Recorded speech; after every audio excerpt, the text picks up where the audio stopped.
সদ্বিষ ক্ষীণতি তম তরসম ততয়ারাদ বিশুদ্ধতি।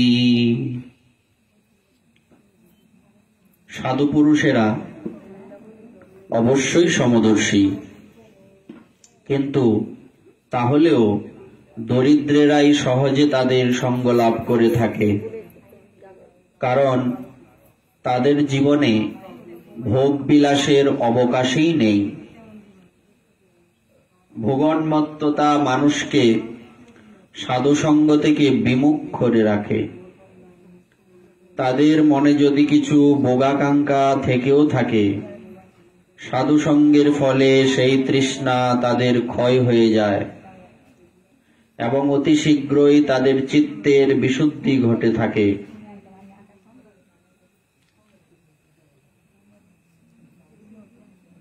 অখিল ব্রহ্মাণ্ড নায়ক, জগৎ অধিপতি পরমেশ্বর ভগবান শ্রী শ্রী রাধা দামোদর দেবের অপার অনুকম্পায় অদ্যকার এই ভাগবতীয় আসরে সমাসীন সমাগত দৃশ্যমান অদৃশ্যমান বৈষ্ণব মণ্ডলী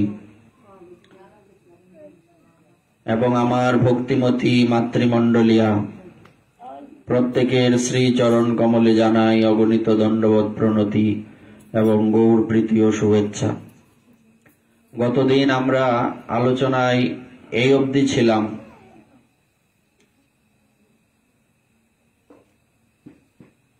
দারিদ্রতা একদিক থেকে অভিশাপ, কিন্তু অন্য দিক থেকে দারিদ্রতা আশীর্বাদও বটে। দরিদ্র ব্যক্তির ধন থাকে না, ধনের অহংকারও থাকে না, শুধুমাত্র ধনের আকাঙ্ক্ষা থাকে। ধনের বা সম্পত্তির তিনটে দোষ। একটা দোষ হচ্ছে ধন নিজেই একটা দোষ, ধনের অহংকার একটা দোষ, ধন পাওয়ার লালসা, এই হচ্ছে মোট তিনটা দোষ। তো যাদের সম্পত্তি নেই, দরিদ্র, তাদের ধনও নেই, ধনের অহংকারও নেই, কিন্তু ধনের আকাঙ্ক্ষা আছে। আমরা এই অবধি ছিলাম। এখানে বলা আছে যে দরিদ্র ব্যক্তি, এই কথা কে কাকে বলছেন? দেবর্ষি নারদ এটা ভাবছেন। উনি ভাবছেন যদি এদের সমস্যা কোথায়, দুই কুবের পুত্রের সমস্যাটা কোন জায়গায়? তাদের সমস্যা হচ্ছে এদের ধনও রয়েছে, আবার এদের ধনও রয়েছে, ধনের অহংকারও রয়েছে, কুলের অহংকার রয়েছে, মহাদেবের ওনারা পার্ষদ, এই অহংকার রয়েছে। মানে তাদের সমস্যার কোনো শেষ নেই। মানে অতিরিক্ত উপরের লেভেলে থাকলে যেটা হয় আর কি, এটা ক্ষতি ছাড়া লাভ না। বেশিরভাগই ক্ষতি, ক্ষতির পরিমাণটাই বেশি। চিন্তা করুন তাদের কতগুলি সমস্যা। এক হচ্ছে ধনপতির পুত্র, দুই হচ্ছে শিবের অনুচর, তিন হচ্ছে উচ্চকুলে জন্ম, এই সমস্ত নানা প্রকার সমস্যা এই তাদের রয়েছে। তো এই সমস্যা থেকে তাদেরকে সমাধান এনে দেওয়ার রাস্তা কি? তাদেরকে দরিদ্র বানিয়ে দিতে হবে। তাহলে তাদের এই অনুভূতি আসবে যে আমরা কি করলাম। এই জন্য দেবর্ষি নারদ অভিশাপ দিলেন, তাই না? এখন এখানে একটা কথা বলা আছে যে যদি দরিদ্র ব্যক্তির যেহেতু সমস্যা একটা, ধনের আকাঙ্ক্ষা, ধন প্রাপ্তির লালসা, বাকি দুইটা নেই, সুতরাং সাধু সঙ্গের প্রভাবে কি হয়? তাদের চিত্ত খুব তাড়াতাড়ি শুদ্ধ হয়, কারণ তারা দুই ধাপ এগিয়ে। আর অর্থ সম্পত্তির দ্বারা যারা আবদ্ধ, তারা দুই ধাপ পিছিয়ে। এটাই পার্থক্য। এরপর বললেন যাদের চিত্ত সর্বদা সর্বত্র সমভাব বিশিষ্ট এবং যারা শ্রী ভগবানের চরণারবিন্দ ছাড়া অন্য কিছুই আকাঙ্ক্ষা করেন না, সেই মহাপুরুষগণের ধনগর্ভে উদ্যত অসৎ ব্যক্তিদের আশ্রয়স্বরূপ দুর্জনদের সঙ্গে কি সম্পর্ক বা প্রয়োজন থাকতে পারে। দেখুন কি বলছে, মানে যাদের, সুন্দর একটা কথা বলছে এখানে, যাদের ভগবানের চরণ ব্যতীত অন্য কিছুর আকাঙ্ক্ষা নেই, একমাত্র আকাঙ্ক্ষা ভগবানের সেবা ছাড়া আর কিচ্ছু চান না, তাদের এই সমস্ত অসৎ ব্যক্তিদের সাথে সম্বন্ধ রাখার কি অপেক্ষা? তাদের সাথে সম্বন্ধ রাখাটাই মানে তাদেরকে প্রয়োজন নাই। তাদের কাছে এইরূপ ব্যক্তিরা সম্পূর্ণরূপে উপেক্ষার পাত্র। উপেক্ষার পাত্র কেন বলছেন? দৃষ্টান্ত কি আমরা সিদ্ধ বাবার জীবন থেকে পাই। সিদ্ধ বাবা ওনাকে ওনার শিষ্য বিহারী দাসজি মাথায় করে নিয়ে ঘুরে বেড়াতেন। শেষ জীবনে উনি চলতে পারতেন না, মাথায় করে গুরুদেবকে নিয়ে ঘুরে বেড়াতেন। তো একদিন এক ধনী উনাকে 1 টাকা দিয়েছেন। 1 টাকা মানে তখন 1 টাকার স্বর্ণ মুদ্রা। তখন উনি কতক্ষণ টাকাটা নিয়ে হাতে এরকম এরকম ঘুরিয়ে, ছোট ছেলে মেয়েরা যেরকম করে এরকম ঘুরিয়ে দেখলেন, মনে হয় যে এটা উনি চিনেন না। কতক্ষণ পর, প্রায় অনেকক্ষণ কেটে গেল, উনি ওনার শিষ্যকে বলছেন, বিহারী তুই তাড়াতাড়ি এক কাজ কর, আমাকে যে টাকাটা দিল তার বাড়িতে আমারে নিয়ে যা। বলছে, বাবা আমরা তো অনেকটা রাস্তা চলে এসেছি, অনেকক্ষণ আগে সে দক্ষিণা দিল আপনাকে, আমরা অনেকটা দূর চলে এসেছি, আবার তার কাছে যাওয়া। বলছে, তাড়াতাড়ি যা, আমার অসহ্য লাগে। এবার ওখানে তার বাড়িতে গিয়ে হাজির। ওনাকে, এই সাধুকে দেখে সেই ব্যক্তি তো একদম হয়ে গেছে, এই নিষ্কিঞ্চন সাধু আমার বাড়িতে এসে হাজির, কত সৌভাগ্য আমার। বলছে, তোমার কত টাকা আছে? বলছে, আমার টাকা তো আমি নিজেও জানি না কত টাকা আছে। বলছে, আমি 1 টাকার কামড় সামলাইতে পারি না, তুমি এত টাকার কামড় সামলাও কেমনে? তোমার টেয়া তুমি বাবা লয়ে যাও, আমার টেয়ার দরকার নাই। বিষয়টা বোঝা গেল। ওরা 1 টাকা দক্ষিণা দিচ্ছে, এই টাকাটা নিয়ে অনেক ঘুরাই ফিরাই, আমার এই 1 টাকার জ্বলতি আমার কমতাছে না, তুমি তোমার টাকা তুমি নিয়ে যাও। যার বাড়ি গেলেন, যাওয়ার মূল উদ্দেশ্য হচ্ছে ওখানে যাওয়ার সাথে সাথেই তো এই ব্যক্তির শুদ্ধতা চলে এসছে, ওই ধনপতি এবার সাধু হয়ে গেছে। তাইলে মূলত বলছে যে কোন সাধু যদি কোথাও যান তাহলে বুঝতে হবে এটা তার নিজের ইচ্ছায় যাননি, এটা কৃষ্ণ তাকে পাঠিয়েছেন। বিষ্ণুর ইচ্ছায় ভবে গমনাগমন। কোন জায়গায় কোন সাধু যাওয়ার মূল উদ্দেশ্য হচ্ছে ওই জায়গায় বা ওই এরিয়ার বা ওই বাড়ির ব্যক্তির কল্যাণ। হ্যাঁ, এই জন্য ওনার জীবনী থেকে আমরা পাই কি, অনেক রাস্তা চলে যাওয়ার পর আবার ফিরে আসলেন। কেন? উনি চিন্তা করলেন না, এত বড় ব্যক্তি, তার তো অর্থ সম্পত্তির অভাব নেই, সে বিষয়ে জর্জরিত, এখন তাকে একটু কৃপা করা উচিত। তাই উনি ওখান থেকে ফিরে এলেন। টাকাটা ফেরত দেওয়াটা মূল উদ্দেশ্য নয়। সে ভক্ত হয়ে গেল। বলবার অর্থ হচ্ছে, এই ব্যক্তিগণ যারা নিষ্কিঞ্চন নিষ্কাম সাধু, যাদের এই সংসারের সাথে কোনো লেনা দেনা নেই, তাদের কাছে এই ব্যক্তিগণ, ধনী ব্যক্তিগণ উপেক্ষার পাত্র। তারা তাদেরকে দেখলে কি মনে করে? তাদেরকে দেখলে মনে করে না আমার এই ভজন নষ্ট হয়ে যাবে। হ্যাঁ, কিভাবে তাদের থেকে দূরে থাকবেন? কারণ এই সব অর্থলোভী বিষয়ী ব্যক্তিগণ, হ্যাঁ, দুষ্কৃতকারী ব্যক্তিগণ, ধনগর্ভে উদ্যত ব্যক্তিগণ, উনাদের শরীরে তো ভাইরাসে ভর্তি। তো এই ভাইরাস তো সাধুকে আক্রমণ করবে, সেই জন্য সাধু ভাবে না আমি বাবা দূরে থাকি, এটাই মঙ্গল। এই কথাটা এখানে বলছে। দেখুন, সেই মহাপুরুষগণের, সেই মহাপুরুষ মানে নিষ্কাম সাধুগণ, ধনগর্ভে উদ্যত অসৎ ব্যক্তিদের আশ্রয় স্বরূপ দুর্জনদের সঙ্গে কি সম্পর্ক বা প্রয়োজন থাকতে পারে? তাদের সাথে কোনো লেনা দেনা নেই। তাদের কাছে এই রূপ ব্যক্তিরা সম্পূর্ণরূপে উপেক্ষার পাত্র। আচ্ছা, এইবার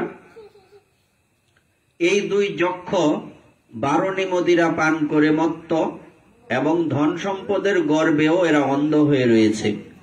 ইন্দ্রিয় পরতন্ত্রতা এবং স্ত্রী লাম্পট্যে মগ্ন হয়ে এরা ঘোর অজ্ঞানে আচ্ছন্ন হয়েছে। এদের সেই অজ্ঞান অন্ধকার আমি দূর করব।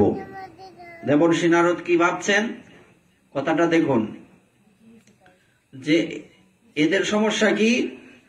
মদিরা পান করে মত্ত এক সমস্যা, দ্বিতীয় ধন সম্পদের গর্বে এরা অন্ধ, তৃতীয় হচ্ছে ইন্দ্রিয় পরতন্ত্রতা মানে স্বাধীনতা, স্বাধীনতার আরেক নাম স্বেচ্ছাচারিতা, নিজের মতো চলা, আর হচ্ছে স্ত্রী লাম্পট্য, মেয়ে ছেলের প্রতিও একটা আকর্ষণ টান আছে, মেয়ে ছেলে এই তো জলের মধ্যে নাচতেছে। হ্যাঁ, সুতরাং এরা এমন অজ্ঞানে আচ্ছন্ন, এদের অজ্ঞান আমি দূর করব। দূর করার একটা পদ্ধতি বের করতে হবে আমাকে। কি করতে হবে? এদের এমনই শোচনীয় দুরবস্থা হয়েছে যে লোকপাল দেবতা স্বয়ং কুবেরের পুত্র হওয়া সত্ত্বেও এরা মদোন্মত্ততায় অচেতন হয়ে নিজেদের সম্পূর্ণ বিবস্ত্র বলে জানতেও পারছে না। মানে এতটা মত্ত হয়ে গেছে, শরীরে যে কাপড় নাই সেই খবরও নাই। তারপরে তারা যে এতগুলি ভুল করছে এই জ্ঞানও তাদের নাই। সুতরাং এরা তো একদম টপ লেভেলের সমস্যায় আছে। মানে ক্যান্সার তো একদম এই শেষ লেভেলে চলে গেছে। ক্যান্সারের একটা লেভেল থাকে না? লেভেল তো তাদের ক্যান্সার একদম লাস্ট বর্ডারে চলে গেছে। এখন ডাক্তার বলে দিছে কি, বলছে যা খাওয়ানির খাওয়া এলো, মরতে কোনদিন মরে ঠিক নাই। ডেট দেয়া দেয় না, মানে ধরেন 1-1.5 মাস বাঁচতে পারে।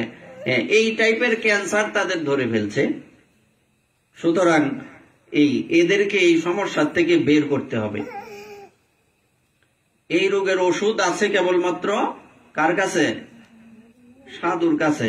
তো উনি এবার চিন্তা করলেন কি, সুতরাং এরা বৃক্ষজনী লাভ করারই যোগ্য, এবং তাহলেই এরা আর কখনো এমন গর্বান্ধ হবে না। এরা কিসের যোগ্য? বৃক্ষ হয়ে জন্মগ্রহণ করারই যোগ্য। তাহলে তাদের আর অহংকার করার কোনো রাস্তা থাকবে না।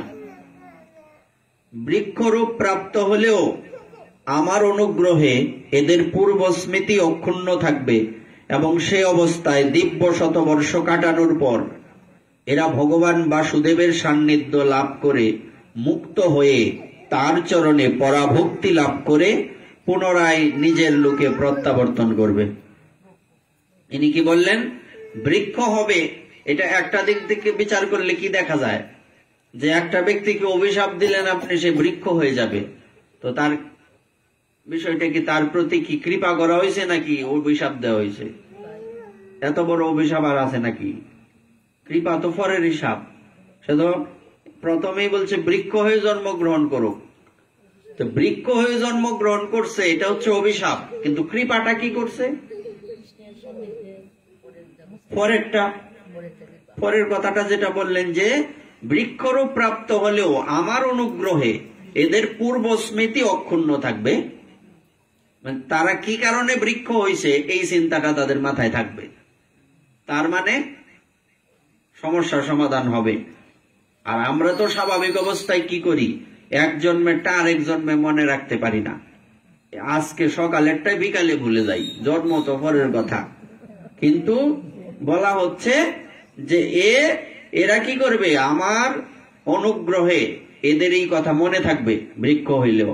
এটাই কৃপা। কৃপা কিন্তু এই জায়গাটা।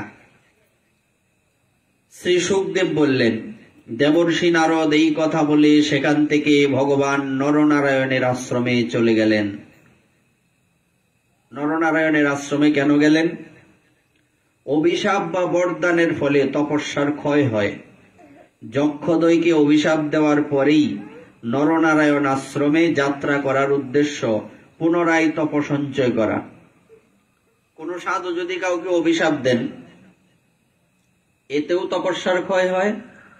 যদি আশীর্বাদ করেন এতেও তপস্যার ক্ষয় হয়। তাই কখনো সাধু হোক অসাধু হোক এই কথা কখনোই কোনো প্রকৃত সাধু বলবেন না। তা তোমার আশীর্বাদ করে তুমি বালাতা হও, তোমার কি তোমার যোগ্যতা কি আছে তুমি আরেকজনকে আশীর্বাদ করো? সে বলবে আচ্ছা আমি ভগবানের কাছে বলবো ভগবান আপনাকে কৃপা করুন। হ্যাঁ, কারণ আমি তোমার আশীর্বাদ করি। কত বড় সাহস! দেবর্ষি নারদ হয়ে গেছে সবাই। এই কথা কখনোই, এটা বলে হচ্ছে কারণ আছে, কিছু উদ্দেশ্য আছে এখানে। সরাসরি আশীর্বাদ কেউ করে না। আপনি যান বৃন্দাবনে, প্রেমানন্দ বাবা সরাসরি আশীর্বাদ করে কিনা? যান বিনোদ বাবা সরাসরি আশীর্বাদ করে কিনা? চৈতন্য বাবা সরাসরি আশীর্বাদ করে কিনা? প্রাণকৃষ্ণ বাবা সরাসরি আশীর্বাদ করে কিনা? করবো? একদমই না। কারণ ওনারা কি ভাবেন যে আমার কি সামর্থ্য আমি আশীর্বাদ করব? ওনারা বলবেন হ্যাঁ রাধারানী আপনাকে কৃপা করুন, এটা উনি জানবেন। করুন শব্দটা হচ্ছে করুক আর করুণের মধ্যে পার্থক্য কি? যেমন একটা জিনিস আপনারা লক্ষ্য করে থাকবেন, তোমার মঙ্গল হোক, একটা হচ্ছে একার আকার ক, হ মাঝখানে হ, আর একটা হচ্ছে হ উ ক, দুইটার মধ্যে পার্থক্য কি? পার্থক্য কি? হ্যাঁ, পার্থক্য হচ্ছে হোক মানে হচ্ছে আমি আশীর্বাদ করছি, হোক মানে হক মানে কি আমি ভগবানের কাছে দিয়া রাখছি, উনি কৃপা করব। উনি যদি চান কৃপা করবেন, আমার কোনো ক্ষমতা নেই। এই জন্য কখনো কাউকে সরাসরি আশীর্বাদ করবেন না, কারণ এই যোগ্যতা আমাদের কারো নাই। আশীর্বাদ করার, কৃপা করার একমাত্র অধিকার কার আছে? একমাত্র ভগবানের আছে। আর বড় বড় সাধুরাই আশীর্বাদ করে না, আমরা কি করব?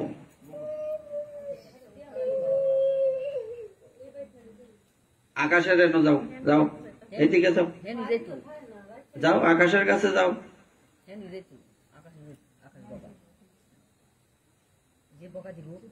বসো, নাইলে আকাশের কাছে যাও। চিনো না? চিনো? যাও গা। কালকে চকলেট লই চিন্তা করে না আছে, চকলেট হাতে লই কথা ক। আরে সব না, কথা কইলে অপরাধ হয়। বউ বউ কথা কই না, শুনো কি কই। এবার কি বলছি, কাউকে কখনো সরাসরি আশীর্বাদ আর অভিশাপ তো প্রশ্নই উঠে না। কাউকে অভিশাপ করবেন না কোনোদিন। সে যে কর্ম করবে সেই কর্মের ফল সে পাবে। আমি অভিশাপ দিলে কি লাভ? অভিশাপ দিলেও নিজের ক্ষতি, আশীর্বাদ করলেও।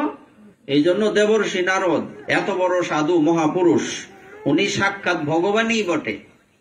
দেবর্ষি নারদ আর ভগবান নারায়ণের মধ্যে পার্থক্য নেই বললেই চলে। দেবর্ষি নারদ ভগবান বিষ্ণুর সবচেয়ে শ্রেষ্ঠ টপ লেভেলের ভক্ত। এই দেবর্ষি নারদ মানে ভগবানই নারদ রূপে জন্মগ্রহণ করছে, পার্থক্য নাই। এই দেবর্ষি নারদ আবার নরনারায়ণ আশ্রমে চলে গেলেন, বদ্রীনাথে। কেন গেলেন? এখানে বলা হচ্ছে যে ওখানে গিয়ে ভগবানের কাছে প্রার্থনা করবেন যে আমি যে আশীর্বাদ অভিশাপ দুইটাই দিয়ে আসলাম, আমার তো তপস্যার ক্ষয় হয়েছে, আমাদের তো তপস্যার শক্তিই নাই, তা ক্ষয় হইব কি? আরো মাইনাস হইব কি? এমনি তো নাই, ইয়ের মতো আর কি, পঞ্জিকাতে লেখা থাকে না যে এই রাশির অত এই আয়, অত ব্যয়, অত স্থিতি। এখন ধরেন আপনার 5 টাকা আয়, 60 টাকা ব্যয়, -2 স্থিতি, এটা পরিস্থিতি এমন হবে আর কি। দেবর্ষি নারদের কি, তার কোটি টাকা আয় আছে, তার মধ্যে 1000 টাকা চলে গেল, মাইনাস হইলো, বাকি তো স্থিতি আছেই। এরপরে উনি ভাবলেন এটাই মানে মাইনাস থাকবে কেন, ওইটা প্লাস করে নিতে হবে। হ্যাঁ, এজন্য উনি নরনারায়ণের আশ্রমে চলে গেলেন। তা আমাদের পরিস্থিতিটা কি মাইনাস হবে? আমরা মাইনাসে যাইতে চাই কেন? অভিশাপ কখনোই কাউকে দেবেন না, অভিশাপ দেওয়ার প্রয়োজন পড়ে না, কর্মফল ভোগ হয়। নরনারায়ণের কথা আমরা আগে বলছি তো পাঠে। ভগবান নরনারায়ণ, ওই যে দেবর্ষি নারদ ভগবানকে গিয়ে বললেন না যে আপনি শুয়ে আছেন, লক্ষ্মী দেবী আপনার পদ সেবা করে, এতে জগতের লোক কি শিখবে? জগৎকে তো আপনার তপস্যা শিখাতে হবে। ভগবান খুব কষ্ট পেলেন, এবং আমার ভক্ত, শুদ্ধ ভক্ত, সে আমার এক প্রকার কটু কথাই কইল, নিজের জন তো, আবার ভাবলেন কথাও তো সত্যি, মিছা কথা তো কইছে না। তখন উনি কি করলেন, উনি পরবর্তীতে এই ধর্মদেবের পত্নী, উনার গর্ভের থেকে একজনেই দুই রূপে জন্মগ্রহণ করলেন। একজন হচ্ছে নর, আরেকজনের নাম হচ্ছে নারায়ণ। কোনদিন বদ্রীনাথে গেলে দেখতে পাওয়া যাবে দুইটা পর্বত আছে ওখানে, একটা নর পর্বত, একটা নারায়ণ পর্বত, ছোট ছোট শৃঙ্গ আর কি। দুই পর্বতে দুইজন তপস্যা করতেন। মানে যদি কেউ বলে যে আমাদের সনাতন ধর্মের প্রথম প্রচারকের নাম কি, মানে আমি কতবার বলছি এই কথা, আমাদের সনাতন ধর্মের প্রথম প্রচারকের নাম হচ্ছে নরনারায়ণ ঋষি। কিভাবে তপস্যা করতে হবে, কিভাবে ভগবানকে পেতে হবে, ভগবান নিজে এসেই শিখাইছে, কোনো মানুষ আমাদের ধর্ম প্রচার করে নাই। কাজেই আমাদের সনাতন ধর্ম কোন জায়গায় স্ট্রং দেখেন, অনেক ধর্মে যে আছে যে কি ঈশ্বরের পুত্রকে পাঠাইছে, অনেক ধর্মে ঈশ্বরের এই বন্ধুকে পাঠাইছে, কিন্তু আমাদের ধর্মে ঈশ্বর নিজে আইসা প্রচার করছে, এবং প্রতিবার সমস্যা হইলে উনি আসেন। তো এই মাথা ব্যথা আমাদের নাই, ওনার টেনশন উনি করবেন। তো যত কিছু আছে এটা কিন্তু এই ইতিহাস আর কোন ধর্মে নাই যে স্বয়ং ভগবান নিজে আইসা প্রচার করছে, এটা বলতে পারবেন। এই নরনারায়ণ ঋষি মানে দুই ভাই, ধর্মদেবের পত্নীর গর্ভ থেকে জন্মগ্রহণ করে ওনারা তপস্যা করেছিলেন এই দুইটা পর্বতে, নরনারায়ণ পর্বত। তো এবার নর হচ্ছে ছোট ভাই, নারায়ণ হচ্ছে বড় ভাই। কিন্তু নাম নরের আগে কেন? নারায়ণ নর হইতে পারত, কারণ বড় ভাই তো নারায়ণ। এটার কারণ হচ্ছে নর অনেক তপস্যা করেছিল, কঠোর তপস্যা। এবার নারায়ণ ভগবান নিজের তো অভ্যাস এটা, যে কৃপা করার অভ্যাস। তো এইবার উনি খুব প্রসন্ন হয়েছে, তোমার তপস্যায় আমি বেশি প্রসন্ন হয়েছি, তুমি আমার থেকে বেশি কঠোর তপস্যা করছো। দুইজনের মধ্যে কিন্তু পার্থক্য নাই, একজনেই দুই রূপ ধারণ করছে। হ্যাঁ, ভগবান বললেন না যে ধনুর্ধারীদের মধ্যে আমি রাম, তারপরে পাণ্ডবদের মধ্যে আমি অর্জুন, এবার এই কথাটা পরে আসবে।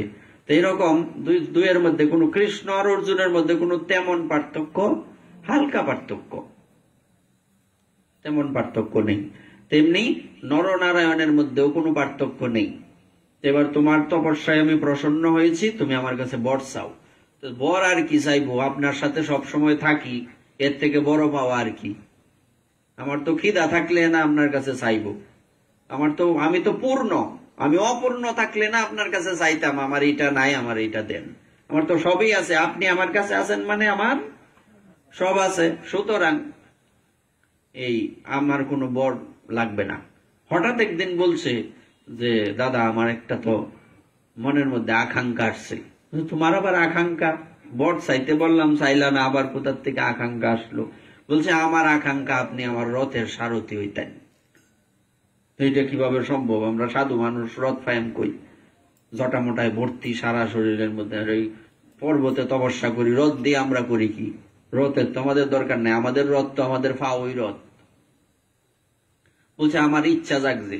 ইচ্ছা যখন জাগছে, এই যুগে তো সম্ভব না, সামনে কোন যুগে যদি করা যায়। তো সেই নারায়ণী শ্রীকৃষ্ণ, সেই নরই হচ্ছে অর্জুন, রথের সারথি হয়েছে না, এটাই আগের কথা দেওয়া। এই নরনারায়ণ ঋষি, ওনারাই হচ্ছে আমাদের সনাতন ধর্মের প্রথম প্রচারক, তপস্যা কিভাবে করতে হয় শিক্ষা দিয়েছেন। ভগবানই এই রূপ ধারণ করছে। ও আরেক ঘটনা হচ্ছে, যখন নরনারায়ণ কঠোর তপস্যা করছেন, আর কেউ তপস্যা করলে কার মাথায় বাড়ি পড়ে? কেউ যদি তপস্যা করে, ভগবান যেই তপস্যা করুক, একজন আছে তার মাথায় টেনশন লাগে, আমার নিফত জায়গা, দেবরাজ ইন্দ্র। তো ইন্দ্রদেব করছে কি, কিছু অপ্সরা পাঠাইছে, যাও। ইনি তো আর জানে না এরা কারা। হ্যাঁ, যাও তাদের তপস্যা। হঠাৎ কঠোর তপস্যা করতেছে, কতক্ষণ পর ভগবান আইব, কি বর চাও? কইব আমি ইন্দ্র হইতাম চাই, আমার কান্ডার ধরে নামাই দিব, দিয়া পরে এরে বয়ে দিব। সুতরাং তপস্যা করতে দেওয়া যেত না। হ্যাঁ, ওনার মাথায় বাড়ি। এবার কিছু অপ্সরা পাঠিয়ে দিলেন। অপ্সরারা গিয়া নাট্যটিত্য করা শুরু করছে। নারায়ণ ভগবান তাকাইছে, তাকানোর সাথে সাথে এরা ভয় পেয়ে গেল। তোমরা লুক পাইলা না, আমার কাছে আইসো নাইচ্ছা, আমার তপস্যা বাংতা। এবার উনি কি করছে, ওনার বাম উরুত থেকে একটা সুন্দরী অপ্সরা সৃষ্টি করছে। এই অপ্সরা যখন ভগবানের সামনে দাঁড়াইছে, বাকি অপ্সরারা ব্যাঙের মতো দেখা যায়।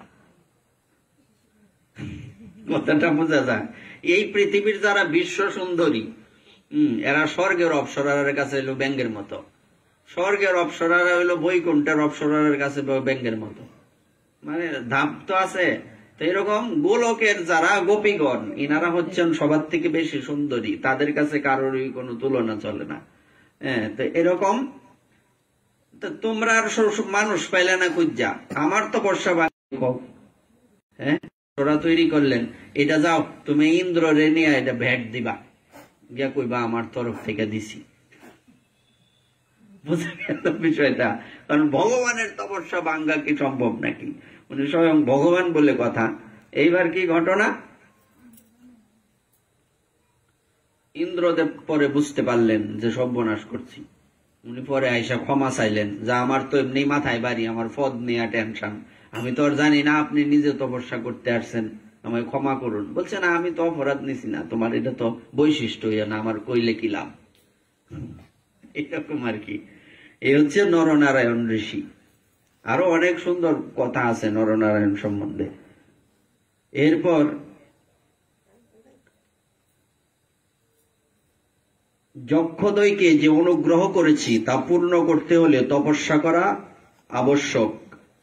হ্যাঁ, কারণ আমি যে আশীর্বাদ করলাম তাদেরকে, এই আশীর্বাদের জন্য আমার যে এই ভজনের শক্তি নষ্ট হয়েছে, সেই শক্তিটাকে আবার পুনরায় পেতে হবে, পূর্ণ করতে হবে।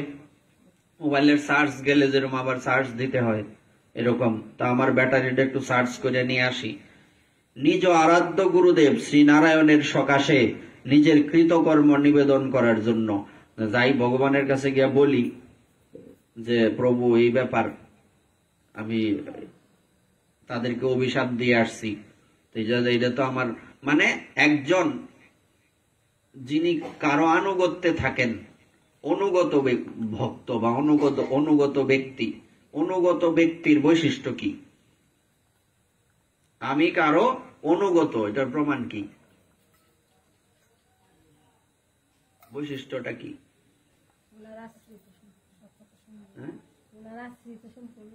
আশ্রিত বৈশিষ্ট্য কি?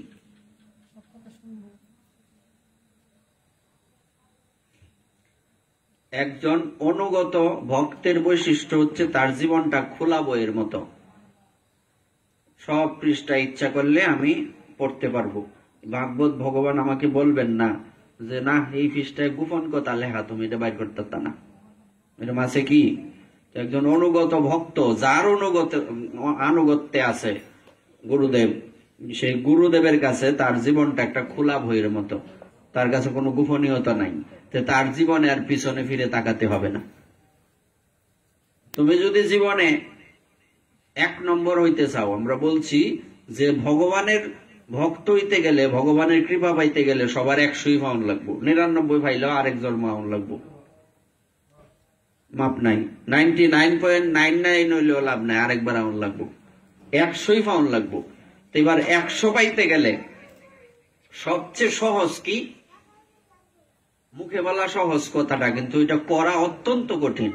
এটা হচ্ছে গুরুদেবের কাছে আমি যার আনুগত্যে আছি তার কাছে আমার কোনো গোপনীয়তা নাই। অক্ষরে আমি এই ঘুম থেকে উঠা থেকে শুরু করে ঘুমানো পর্যন্ত, ঘুমানোর পরে একদম ঘুমাবার পরের দিন ঘুম থেকে উঠা পর্যন্ত যা কিছু ঘটনা, এখানে কোনো গোপনীয়তা থাকবে না, এবং সম্পূর্ণ গুরুদেবের চরণে নিজেকে একদম 100% উৎসর্গ করা। এটা হচ্ছে তাইলে তার জন্য ভগবান সহজ। একমাত্র তার জন্যই ভগবান সহজ, সেই ভগবানের কৃপা পাবে। তো সেই দেবর্ষি নারদ ভাবলেন যে আমি প্রভুর কাছে গিয়ে বলি যে এই ঘটনা ঘটছে। কোনোদিন তো আর কোনো কিছু তো আর লুকানো হয় না, সবকিছুই তো বলেন। এইটাই হচ্ছে অনুগত ভক্তের বৈশিষ্ট্য। এরপর কি হলো? এরপর নলকুবর এবং মণিগ্রীব দুটি অর্জুন বৃক্ষের রূপ প্রাপ্ত হয়ে পৃথিবীতে এসে একই স্থানে পাশাপাশি থাকার ফলে যমলার্জুন নামে প্রসিদ্ধ হলো। মানে যমজ ভাই, যমলার্জুন, দুই গাছ একসাথে জন্ম হয়েছে। এখন বালক রূপী ভগবান শ্রীকৃষ্ণ ভক্ত শ্রেষ্ঠ দেবর্ষি নারদের বাক্য সত্য করার জন্য, শব্দটা দেখুন, শব্দটা কি সহজ? শব্দটা হচ্ছে শ্রেষ্ঠ ভক্ত দেবর্ষি নারদের বাক্যকে সত্য করার জন্য। যদি ভগবান বলেন যে আমি তোমাকে কৃপা করব, এর মধ্যে কোনো ঝামেলা থাকতে পারে। ভগবান এটাকে উইথড্র করে নিতে পারেন, না তুমি যোগ্য না, তোমাকে কৃপা আমি করব না, এখন তুমি অযোগ্য, এটা করতে পারেন। কিন্তু কোন ভক্ত কাউকে কৃপা করেছেন, ভগবান করেননি, কিন্তু ভগবান এটা স্বীকার করে নিতে বাধ্য। কথাটা কি কঠিন হয়েছে নাকি? অর্থাৎ ভগবান কোনদিন বলছে তোমাকে আমি কৃপা করলাম, যাও। আমাকে ভগবান আমার দোষে হোক বা ওনার নিজের ইচ্ছায় হোক আমাকে উনি ত্যাগ করতেই পারে না, তুমি ভুল করছো, তুমি শর্ত মানছ না, তুমি বাদ। কিন্তু কোন ভক্ত কাউকে কৃপা করেছেন, এটা ভগবানের সাথে তার কোনো লেনা দেনাই নাই। ভক্ত কৃপা করেছেন, সে ভক্তের সেবা করে, তো ভগবান তাকে কৃপা করতে বাধ্য। এই লাইনটা আবার পড়ি, তাহলে বুঝতে পারবেন। এখন বালক রূপী ভগবান শ্রীকৃষ্ণ মানে গোপাল, কোমরের মধ্যে কি বান্দা? গাইল বান্দা, উদুখল। এবার বালক রূপী ভগবান শ্রীকৃষ্ণ ভক্ত শ্রেষ্ঠ দেবর্ষির বাক্য সত্য করার জন্য ধীরে ধীরে দেবর্ষির বাক্য সত্য করার জন্য এই নলকুবর বা মণিগ্রীব, তারা কি ভগবানের ভজন করছে কোনদিন? কোন জায়গা থেকে এখানে আসছে? একদম হায়ার লেভেলের ক্যান্সার থেকে আইছে এই জায়গা। এখন তো লাস্ট টাইম কি হয়েছে না, 1 মাস বাঁচবো, যা খাওয়ানির খাওয়াইলাম, এই অবস্থার থেকে, মানে ধন সম্পত্তি, তার উচ্চকুলে জন্ম, মহাদেবের অনুচর, এই সব সমস্যা তাদেরকে ক্যান্সারের মতো ধরেছি। মেয়েদের মেয়েলি সমস্যা, নানান সমস্যা ক্যান্সারের মতো ধরছে। তো এইবারে এই ক্যান্সার থেকে মুক্ত করে দেবর্ষি নারদ কি করলেন? বৃন্দাবনে পাঠালেন। কথাটা কিন্তু বিশাল। হ্যাঁ, তো এবার সেই দেবর্ষি কৃপা করেছেন, তাদেরকে কৃপা করেননি। ভগবানের সাথে কিন্তু তাদের কোনো লেনা দেনাই নাই। জীবনে কোনোদিনও ভগবানকে ভজন করছে কিনা আমরা পাই না, সন্দেহ আছে এতে। কিন্তু ভগবান কেন তার দিকে দৃষ্টি দিল? সে কোনোদিন তো ভগবানের নাম জপ করছে না। টানতে বুঝাইতেছে আর কি, মানে লীলা তো লীলা ওই, হ্যাঁ, ছোট বুঝাইতেছে, গাইলটা টাইনা নিতারে না। আচ্ছা, ভগবান চিন্তা করলেন দেবর্ষি আমার প্রিয়তম ভক্ত, আর এরা দুজনও আমার ভক্ত কুবেরের প্রিয় পুত্র। কুবের কিন্তু ভগবানের ভক্ত, দেবতা মানে তো ভগবানের ভক্ত। সুতরাং সেই মহাত্মা নারদ যা বলেছেন আমি তার সম্পূর্ণ সার্থকতা বিধান করব। ভগবান নিজের কৃপা দৃষ্টিতেই তাদের মুক্ত করতে পারতেন, কিন্তু দেবর্ষি নারদ বলেছিলেন যে তারা ভগবানের সান্নিধ্য লাভ করবে। সেই বচনের সত্যতা রক্ষার জন্য তিনি তাদের নিকটে গেলেন।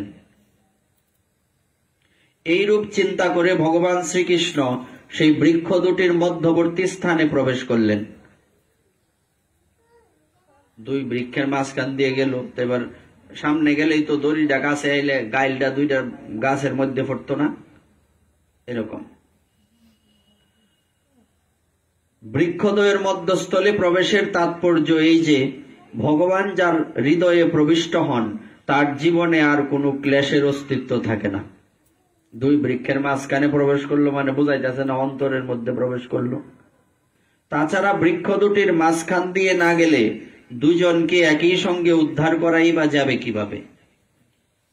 সিস্টেম তো এইভাবেই। তিনি অবশ্য এখন সেই আটকে যাওয়াতে তিনি কিঞ্চিত জোরে সেটিকে টানলেন, আর সেই টানে গাছ দুটি সমূলে উৎপাটিত হল। ভগবানের গুণে যে বাধা পড়েছে, সে পশু পাখি হোক বা যে কোনো জনি তীর্যগতি লাভ করুক, প্রাপ্ত হলেও অপরকে উদ্ধার করতে পারে। নিজের অনুগামীর দ্বারা কার্য সিদ্ধ করালে তা যত যশস্কর হয়, নিজ হাতে করলে তত নয়। এই জন্যেই যেন নিজের পশ্চাৎগামী উলুখলের দ্বারা তাদের উদ্ধার ঘটালেন।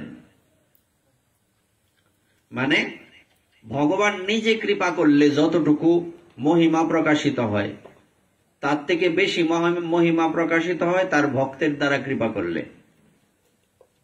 তাহলে এখানে কি বলা যায় না, আগেই তো কালকে আমরা বলছি চোরের বন্ধু চোর, এটার উপরে উঠতেই চুরি করে, তার মানে গাইলটাও তার বন্ধু, নিজের লোক।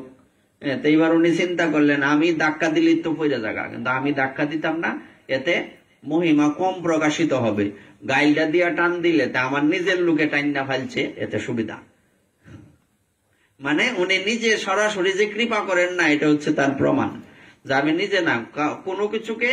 আচ্ছা, একটা মানুষ মারা গেলে হুট করে এমনি কিন্তু মারা যায় না। কেমনে বললো, হঠাৎ স্ট্রোক করছে, হুদায় মিশা কথা, কে স্ট্রোক করছে? মরণের টাইম আইসে, একটা ভগবানের উপরে দোষ রাখবো, একটা সিস্টেম করে লইছে আর কি। অর্থাৎ নিজে কিছু করেন না উনি, কোনো দ্বিতীয় কোনো হাতে এটা করেন আর কি, কারো মাধ্যমে। তো উনি নিজে করলেন না, ধাক্কা দিলেই পড়ে যাইতো, ধাক্কা দিলেন না, এই উলুখলের মাধ্যমে টানলেন। সমস্ত বল বিক্রমের মূলাধার ভগবানের বিক্রমের কিঞ্চিত মাত্র প্রকাশেই তরু দুটি স্কন্দদেশ, শাখা প্রশাখা এবং পল্লবাদী প্রবল কম্পন সহ প্রচন্ড শব্দে ভূমিতে পতিত হল। প্রচন্ড শব্দ করে ভূমিতে পতিত হল। তখন সেই বৃক্ষ দুটির মধ্য থেকে অগ্নির মতো তেজস্বী দুই যক্ষ তাদের পূর্বমূর্তি ধারণ করে বহির্গত হলো। ওই যে সমাজের রূপটা আছেন, সুন্দর রূপ, তাদের দেহকান্তিতে চতুর্দিক উদ্ভাসিত হয়ে উঠল।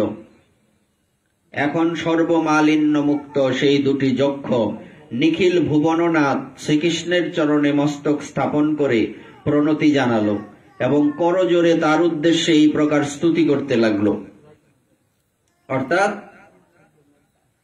এরাই বৃক্ষ দুটির থেকে বের হয়ে কি করলেন, ভগবানের স্তুতি করতে লাগলেন। তারা বলল, কৃষ্ণ কৃষ্ণ মহায়োগীম স্তমাদ্য পুরুষ পরহ ব্যক্তাব্যক্তমিদম বিশ্বম রূপম তে ব্রাহ্মণা বিধু। হে কৃষ্ণ, সর্বভূতের সর্বলোকের অনিবার্য আকর্ষণকর্তা, হে পরম যোগী ভগবান, আপনি প্রকৃতির অতীত আদি পুরুষ, পুরুষোত্তম। বেদজ্ঞ ব্রাহ্মণগণ জানেন যে এই ব্যক্ত এবং অব্যক্ত স্বরূপ সমগ্র জগৎ আপনারই রূপ। এই পৃথিবীর যা কিছু আছে সবকিছু কার রূপ? ভগবানেরই। সকল প্রাণীর দেহ, প্রাণ, অন্তঃকরণ এবং ইন্দ্রিয় সমূহের অধিপতি আপনি। আপনি সর্বশক্তিমান কাল, সর্বব্যাপক অবিনাশী পরমেশ্বর। আপনি মহত্তত্ত্ব, সত্য, রজতাত্মিকা, সকল প্রকার স্থূল এবং সূক্ষ্ম শরীরের কর্ম, ভাব, ধর্ম এবং সত্তার জ্ঞাতা, সর্বসাক্ষী পরমাত্মাও আপনি। প্রকৃতির গুণ এবং বিকার সমূহ যেগুলিকে তাদের বৃত্তির দ্বারা গ্রহণ করা যায়, তাদের দ্বারা আপনি গৃহীত হন না। স্থূল অথবা সূক্ষ্ম শরীরের দ্বারা আবৃত এমন কোন পুরুষ আছে যে আপনাকে জানতে পারে? এই পৃথিবীতে কি এমন কেউ আছেন? এমনকি দেবতা, মুনি, ঋষি, যক্ষ, গন্ধর্ব, অপ্সরা আদি কেউই ভগবানকে জানতে পারেন না যদি ভগবানের কৃপা না হয়। এজন্য বলছে কৃষ্ণ যদি কৃপা করেন কোন ভাগ্যবানে গুরু অন্তর্যামী রূপে শিখান আপনে। যদি কৃষ্ণ মনে করেন আমি কাউকে কৃপা করব, তখন উনি গুরু রূপে কৃপা করেন, নয় অন্তরে অন্তর্যামী রূপে কৃপা করেন। কারণ আপনি তো তাদের পূর্ব থেকেই বিদ্যমান, অনাদি শতসিদ্ধ অস্তিত্ব স্বরূপ, সর্বপ্রপঞ্চের বিধাতা ভগবান বাসুদেবকে আমরা প্রণাম করি। প্রভু, আপনি আপনার থেকেই প্রকাশিত গুণসমূহের দ্বারা নিজের মহিমা আবৃত করে রেখেছেন। পরব্রহ্ম স্বরূপ হে ভগবান শ্রীকৃষ্ণ, আপনাকে পুনরায় নমস্কার। প্রভু, আপনার প্রাকৃত শরীর থাকা সম্ভবই নয়, তথাপি যখন সাধারণ শরীরধারীদের পক্ষে অসম্ভব এবং সর্বদা অতুলনীয় কোন মহাপরাক্রম একটি শরীরকে আশ্রয় করে প্রকাশিত হয়, তখন তার দ্বারাই সেই শরীরে আপনার অবতার তত্ত্বের সূচনা লাভ করা যায়। জানা যায় যে সেই শরীরকে আশ্রয় করে আপনি অবতীর্ণ, অর্থাৎ আপনি নিজেই চিন্ময় এবং এই জগতের কোনো কিছু আপনাকে আবদ্ধ করতে পারে না। তারপরেও আপনি এই পৃথিবীতে যখন আসেন তখন সাধারণ মানুষের মতোই পৃথিবীতে এসে লীলা করেন। যারা সাধারণ ব্যক্তিত্ব, ইনারা ভগবানের লীলা দেখে বুঝতে পারবে না, তারা মনে করবে তো ভগবান না, এটা কেমন কথা, ভগবান মানুষের মতো আচরণ করে। অভ্যুদয় এবং নিঃশ্রেয়সের জন্য সর্বশক্তি সমন্বিত রূপে অবতীর্ণ হয়েছেন। পরম কল্যাণ স্বরূপ আপনাকে নমস্কার, পরম মঙ্গল স্বরূপ আপনাকে নমস্কার, পরম শান্ত সকলের হৃদয়ে বিরাজমান যদুকুলপতি শ্রীকৃষ্ণকে নমস্কার। হে অনন্ত, আমরা আপনার দাসানুদাস। এই জায়গাটা একটু ফলো করতে হবে আমাদের। অনুজানিহীন ভুমং স্তবানো চরকিঙ্কর দর্শনম নৌ ভগবত ঋষেরাশি দনুগ্রহাৎ। এইবার ভগবান শ্রীকৃষ্ণ বলছেন, আমাকে যে তোমরা এত স্তুতি করছো, তোমরা কারা? তোমাদের পরিচয় কি? কথা ঠিক কিনা? শুধু শুধু তোমরা এসে আমার প্রশংসা করছো, আমাকে স্তুতি করছো, তোমাদেরকে তো আমি চিনি না, তোমাদের পরিচয় কি?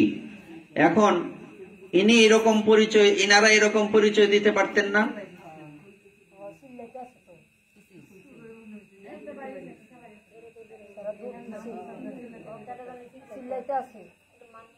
আচ্ছা থাক, ওই বাড়ি ওইদিকে। তা আমরা কি বলছিলাম? উনাকে যদি কাউকে যদি জিজ্ঞেস করা হয় তোমার পরিচয় কি, থাক থাক, মরা মরছে না তো, ওইদিকে তাকায় লাভ নেই। শোনো, এত এইদিকে দৃষ্টি কে দেখবা না, সারা পৃথিবী লই দেখবা, এটা ভগবানের ইচ্ছা ছাড়া হইতেছে? আমরা সামান্য এনি ইয়ে করতে পারি, বৈশা ধৈর্য ধরতে পারি না, কেমনে কি হইব? এবার এরকম বহু ঘটনা আছে যে রাজা সকালেই যে ভোরে 5টার সময় মন্দিরে ঢুকে 10টার আগে বেরোয় না, সে শক্তিশালী রাজা। সে তো পাশের যে অপোজিশন রাজা থাকে না, বিরোধী শত্রু, সে ভাবছে যে তাকে তো এমনি যুদ্ধ করে হারানো যাবে না, আগে খুঁজো তাকে কিভাবে পলিসি করে হারানো যায়। এবার তারে তো গোয়েন্দা সংস্থা আছে না, তো গোয়েন্দারা গিয়ে বলছে সে 10টার আগে বাইরো না, পৃথিবী ফুইরা গেলে গাও সে 10টার আগে মন্দিরতে বাইরো না, এই সময় গিয়ে আক্রমণ করবা রাজ্য। কি বুদ্ধি না, বুদ্ধিমান ব্যক্তি। তো সে বাইরো না, হঠাৎ করে যখন আক্রমণ করে বসছে, এবার মন্ত্রী তো মাথা নষ্ট, সেনাপতির মাথা নষ্ট, রাজা নাই, রাজা ভিতরে মন্দির থেকে বেরোন না। এখন কি করা যায়? তারা তো এমনিতেই চিন্তায় পড়ে গেলেন, আর মহারাজ তো ভুলেও বেরোবেন না। শেষে কি দেখা গেল? শেষে দেখা গেল ওই রাজা তো আসছেই। পরবর্তীতে সে রাজা একজন লোক পাঠাইছে, যাও গিয়ে বলো আমি ওনার সাথে দেখা করতে চাই, অস্ত্র টস্ত্র রাখা আসছে। আপনি কোনোদিন আমার কাছে আসেন না, আজকে আসলেন। বলছে আমার একটা মনের মধ্যে কৌতূহল, আপনি যদি ভিতরে থাকেন আপনার 2 সেনাপতি এত শক্তিশালী হয় কেমনে? এরা কারা? একটা কালা, একটা দেখতে সুন্দর। আসলে কৃষ্ণ বলরাম এসেই সেনাপতির রূপ ধরে রক্ষা করেছেন। আমরা ভগবানের প্রতি বিশ্বাস কই, অনেকে কয় না গো বাড়ির চুর আইব, বাড়ি যাইতারি না, আছে না? না এরকম। এজন্য বলছে কি, যোগক্ষেমম বহামি অহম, আমি যদি ভগবানের চরণে শরণাগত হই, যদি চুরি হয় এটা ভগবানের ইচ্ছা হয়েছে, তোমার মঙ্গলের জন্য হয়েছে, এটা তোমার জন্য শত্রু আসিন এই জিনিসটা, এটা তোমার ক্ষতি করে লইলে, এই জন্য সে চুরে নিছে এটা। যেমন আমাদের একটা মন্দিরের ঘটনা আছে, আমাদের মুরারি মোহনে এক সুর আসছে, মন দিয়া শুনো।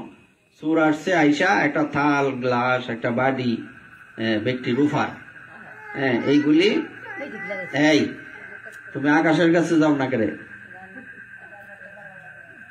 বসো, মুখ বন্ধ, বেতান্তাম, বসো। এইবার সে যখন চুরি করে চলে যায়, তখন তারে ধরছে, সুরের কিচ্ছাটা শোন আগে, সুরের ধরছে পরে তার এক রুমের মধ্যে তালা মেরে রাখছে, বন্দি করে রাখছে। না বাবা আসুক, বাবা গেছে মথুরা, বাবা এলে তার শাস্তি হবে। এবার বাবা আগের থেকে রাস্তায় শুনছে বাবা এক সুর ধরছে। বাবা কি করছে, পিছনে আমাদের আর একটা গেট আছে গোশালার এদিকটা, ওই এদিক দিয়ে ভিতরে ঢুকছে, শব্দ করিস না, চাবিটা নিয়ে আয়, দরজা খুলছে। কি কি চুরি করছিলে? জিগায় কি চুরি করছিলে? বলছে এডি লই এন্দা বাঘ, নাইলে তোর বাইরে মেজাল বুঝা। তো এইরকম সুর আর এইরকম গৃহস্থ থাকলে সুরের সুবিধা হই নাকি? যেটি লইসলে যেটা লই বাইরে যা যাগ্যে বাইরিয়া, চিন্তা করতেছেন। সুতরাং উনি ভাবছে এটা নিছে, উনি বৈষ্ণব সেবা, সাধু সেবা হচ্ছে, এবার বালতি ভর্তি করে নিয়ে যাচ্ছে সব মিষ্টি বাবার সামনে দাঁড়ানি। তো গোবিন্দ বল্লভ শাস্ত্রীজি জিজ্ঞেস করছে, এটা কেমন কথা হইল? আপনি ধারের সামনে আপনি দাঁড়ানো, আমরা সামনে থেকে সব নিয়ে যাচ্ছে। বলছে দেনে ওলারা ধারানি, নেনে ওলারা দাঁড়ানি, আমার কি আছে? উনার সামনে বালতি ভরে মিষ্টি নিয়ে যাইতেছে গা, দেনে ওলারা দাঁড়ানি, নেনে ওলারা দাঁড়ানি। সুতরাং আমাদের তাদেরকে ফলো করতে হবে না। এই শোনো, সুরের কিচ্ছা কই। এবার যেটা বললাম, আমরা কি পরিচয় দেব? এই লোকটা অনেক সুন্দর কথা শুনছো কিনা? কৃপা হয়েছে না কি হয়েছে? এতে আরো সুন্দর দৃষ্টান্ত পাইবা। যদি সুরটা নাই, তো ধরো তোমরা সুর ভাবদাস, আমি জানি না সে সুর না, সে ভগবান হই, ভগবান এই রূপে আইছে। সে যদি এইভাবে দৌড় না দিত, তাইলে এত সুন্দর কথা পাইতা। তার মানে ভগবান যা করে বেশ। হ্যাঁ, সুরের কিচ্ছাটা শুনলো, এই সুরে, এই এদিকে তাকাও, সুন্দর কিচ্ছা কইছি না? বউ কথা কই না, কথা কইলে মানুষের মন্দ কইব। এবার কি করলেন, পরিচয় কি দেব? যদি জিজ্ঞেস করে তোমার পরিচয় কি, তুমি তোমার মা বাবার নাম কইবা। কি মা বাবার নাম কইতো না? এই স্যারা তোর বাপের নাম কি? অমুক। বা তোমার পরিচয় কি, তোমরা কোন বাড়ি? তোর বাপের নাম কয় বা অমুকের বাড়ি। কিন্তু আশ্চর্যের বিষয় হচ্ছে, এখানে এরা দুইজন কি পরিচয় দিছে? বাবার কথা কইছে। এটাই আমাদের বিষয়। এখানে দেখুন কি বলছে, হে অনন্ত, আমরা আপনার দাসানুদাস। দাসানুদাস মানে কি?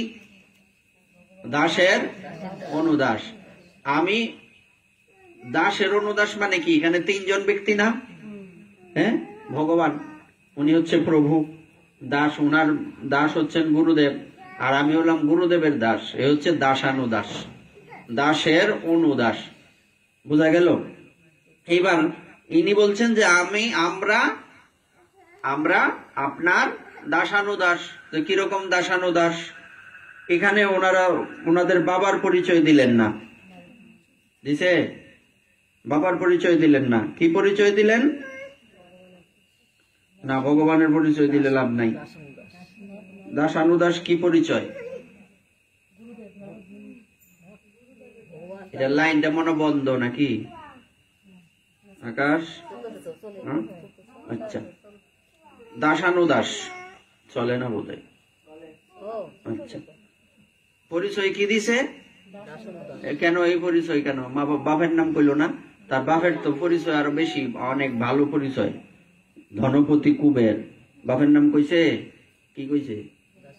ওই দাসী, ওই কার কথা কইছে? নারদ মুনি অভিশাপ দিছে, তার পরিচয় কারে দিল?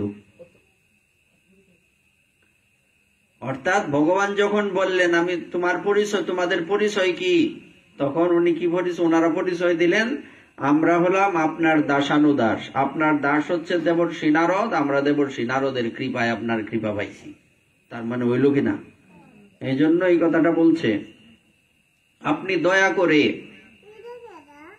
এই স্বীকৃতিটুকুই আমাদের দিন। আমাদের মতো দুরাচারে মত্ত পুরুষাদমদেরও যে আপনার দর্শনের সৌভাগ্য লাভ হলো, তা একমাত্র পরম ভাগবত দেবর্ষি নারদের কৃপায়। এই পরিচয় দিলেন। অর্থাৎ যদি আমরা মৃত্যুবরণ করি, জিজ্ঞেস করা হয় তোমার পরিচয় কি, ওখানে মা বাবার পরিচয় চলবে না, ওখানে গুরুদেবের পরিচয় পরিচিত, ওখানে হিসাব নাই। প্রভু, আমাদের বাণী আপনার গুণানুকীর্তনে, আমাদের কর্ণ আপনার কথা শ্রবণে, আমাদের হস্ত আপনার সেবা কার্যে, আমাদের মন আপনার চরণ কমলের স্মরণে, আমাদের মস্তক আপনার নিবাসস্থান এই সর্বজগতের প্রতি প্রণতি নিবেদনে, আমাদের নয়ন আপনার প্রত্যক্ষ শরীর স্বরূপ সাধু পুরুষগণের দর্শনে সদা সর্বদা নিরত থাকুক। বিষয়টা দেখুন, একটু মনোযোগ দিতে হবে। কত সুন্দর কথা বলছে। বাণী গুণানুকথনে শ্রবণৌ কথায়াম, হস্তৌ চ কর্মসু মনস্তব পাদয়োর্ন, স্মিতাম শিরস্তব নিবাস জগৎ প্রণামে, দৃষ্টি সতাম চ দর্শনে হন্তু ভবত্তনু নিনাম। কি বলছে? ভগবানের কাছে কি প্রার্থনা করছে? হে প্রভু, আমাদের বাণী, বাণী মানে কথা, আমাদের কথা আপনার গুণ কীর্তনে, অর্থাৎ আমাদের কথা যাতে আপনার কথা ছাড়া আর কোনো কথা না বলে, আমাদের মুখ থেকে যাতে অন্য কোনো শব্দ উচ্চারিত না হয়। আমাদের কর্ণ আপনার কথা শ্রবণে, আমাদের কান আর অন্য কথা যাতে না শুনে। আমাদের হস্ত আপনার সেবা কার্যে, কোনো অপকর্ম যাতে না করে। আমাদের মন আপনার চরণ কমলের ধ্যানে স্মরণে। আমাদের মস্তক আপনার নিবাসস্থানে সর্বজগতের প্রতি প্রণতি নিবেদনে। একজন জিজ্ঞেস করছিল যে প্রণাম কি সবাইকে করা যাবে কিনা? বলছে প্রণাম নির্দ্বিধায় নির্বিচারে সবাইকে করা যাবে। এখানে বলছে যে আপনার নিবাসস্থানে সর্বজগতের প্রতি প্রণতি। কারণ এই পৃথিবীতে সবার মধ্যে ভগবান রয়েছেন। কে আপনার ছোট? আপনি কাউকে ছোট ভাবতে পারবেন? ভাবা সম্ভব না। এই জন্য বলা হয়েছে যে সারা জগৎকে যাতে আমি প্রণাম নিবেদন করতে পারি। আমাদের নয়ন আপনার প্রত্যক্ষ শরীর স্বরূপ সাধু পুরুষগণের দর্শনে সদা সর্বদা নিরত থাকুক। এই কথাটা দেখুন, নয়ন দিয়া কি দেখতে কইছে? সাধুদেরকে কি বলে সম্বোধন করা হয়েছে? আমরা তো বুঝলাম সাধুদের দর্শনে নিরত থাকুক। এখানে বলছে আপনার প্রত্যক্ষ শরীর, এর অর্থ কি? এখানে কি ভগবান প্রত্যক্ষ ভাবে আছে? নাই। তো ভগবানের প্রত্যক্ষ শরীর হচ্ছে সাধু। এখানে বলছে আপনার প্রত্যক্ষ শরীর স্বরূপ সাধু পুরুষগণের দর্শনে আমাদের নয়ন যাতে সর্বদা নিরত থাকে। সর্বদা কইছে, 1 ঘন্টা পাঠ শোনানোর কথা কইছে না। সর্বদা যাতে আমাদের নয়ন শুধু অন্য কিছু দেখবে না, জাগতিক কোন যেটা আমার ক্ষতি করবে ওইটা আমি দেখবো না। আমি চোখ দিয়ে কেবলমাত্র আপনার প্রত্যক্ষ শরীর স্বরূপ সাধু পুরুষদের দর্শনে যাতে নিরত থাকতে পারি। শ্রী সুখদেব বললেন, নলকুবের এবং মণিগ্রীব এইভাবে তার স্তুতি করলে সৌন্দর্য মাধুর্য নিদুই গোকুলেশ্বর শ্রীকৃষ্ণ রজ্জু দ্বারা উদুক হলে বদ্ধ অবস্থায় হাসতে হাসতে তাদের এই কথা বললেন। এখানে হাসছেন কেন? আমি নিত্য মুক্ত, বদ্ধজীব আমার স্তুতি করে, এখন আমি বদ্ধ আর এরা মুক্ত হয়ে আমার স্তুতি করছে। আসার কথা না, এরা মুক্ত না এখন, তো মুক্ত পুরুষ আর আমার কোমরে বান্দা, দড়ি বান্দা, আমি বদ্ধ, এরা মুক্ত। তো মানুষ কি বদ্ধ লোকের স্তুতি করে? হ্যাঁ, এই বিপরীত দশা দর্শনেই ভগবানের মুখে হাসির সঞ্চার হলো। উনি চিন্তা করলেন, চিন্তা করো, বিষয়টা উল্টে গেল না? আর আসলে এটা ভগবানের বদ্ধ অবস্থা নয়। বদ্ধ অবস্থায় কাউকে কি মুক্ত করা যায়? তো ভগবান করতে পারলেন কেন? কারণ উনি তো বদ্ধ না, উনি নিজের ইচ্ছায় বদ্ধ হয়েছে, আবার মন চাইলে উনি নিজের ইচ্ছায় খুলবো। কার কি সাধ্য? কার কথায় চলে উনি? শ্রী ভগবান বললেন, আমি পূর্ব হতেই এই কথা জানি যে তোমরা দুজন ঐশ্বর্য মদে অন্ধ হলে পরে পরম কারুণিক। শব্দটা কি বলছে? পরম কারুণিক মানে কি? কারুণিক শব্দের অর্থ কি হয়? কারুণিক, কারুণিক হচ্ছে করুণাময়। পরম কারুণিক, আমি আগের থেকে এই ঘটনা জানি, এরপরেও জিজ্ঞেস করছি তোমাদের পরিচয় কি, দেখি ঠিকঠাক উত্তর দিতে পারো কিনা, এই জন্য তোমাদের জিজ্ঞেস করছি। এই জন্য আমি পরে সেই পরম কারণিক দেবর্ষি নারদ অভিশাপের ছলে তোমাদের সেই অবস্থা থেকে বিচ্যুতি ঘটিয়ে অনুগ্রহই প্রকাশ করেছিলেন। এটা অভিশাপ ছিল না তোমাদের প্রতি, এটা কি ছিল? কৃপা ছিল, অনুগ্রহ ছিল। সূর্য উদয় হলে যেমন মানুষের চোখের সামনে অন্ধকারের আবরণ থাকতে পারে না, ঠিক সেই রকমই একান্ত ভাবে মদগত চিত্ত সর্বত্র সমভাব বিশিষ্ট সাধুদের দর্শনের ফলেও জীবের বন্ধন থাকতেই পারে না। থাকতে পারে? থাকতে পারে না। সুতরাং হে নলকুবর এবং মণিগ্রীব, তোমরা সর্বদা মতপরায়ণ হয়ে নিজ লোকে প্রস্থান করো। সংসার চক্র থেকে উদ্ধারকারী আমার প্রতি অনন্য ভক্তিভাব যা তোমাদের অবিস্মৃত ছিল, তা তোমাদের লাভ হয়েছে। শ্রী সুখদেব বললেন, ভগবান এই রূপ বললে তারা দুজনে তাকে প্রদক্ষিণ করে বারবার প্রণাম করল এবং উলুখলে বদ্ধ সেই সর্বেশ্বরের অনুমতি নিয়ে উত্তর দিকে প্রস্থান করল। উত্তর দিকে কি আছে? হ্যাঁ, উত্তর দিকে কি? উত্তর দিকে হচ্ছে কৈলাস।